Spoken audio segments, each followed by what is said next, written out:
صفعة جديدة يتلقاها بشار أسد وحكومته، فبعدما بدا له أنه في طريق سريع للعودة إلى جامعة الدول العربية وأن قطار التطبيع العربي سيحط به في أروقتها، الجامعة العربية تؤكد بقاء مقعد سوريا فيها شاغراً وعدم حصول أسد عليه. الأمين العام والأمانة العامة لجامعة الدول العربية.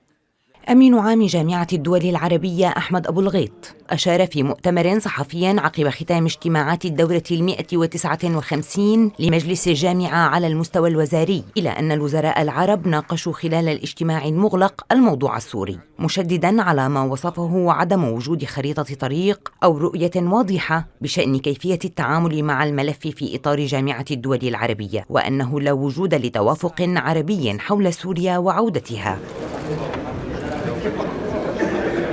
نفي أبو الغيط يأتي عقب تصريحات لوزير الخارجية السعودي فيصل بن فرحان لم يستبعد فيها عودة النظام السوري إلى جامعة الدول العربية، على الرغم من اعتباره أن الأمر سابق لأوانه في الوقت الحالي لوجود ما سماها عراقيل أمام عودة سريعة لدمشق بسبب رفض عدد من الدول العربية للأمر، واعتباره أن الإجماع العربي يتزايد على ضرورة الحوار مع حكومة أسد بذريعة كارثة الزلزال المدمر والوضع الإنساني في سوريا. دون تدبير الأوضاع.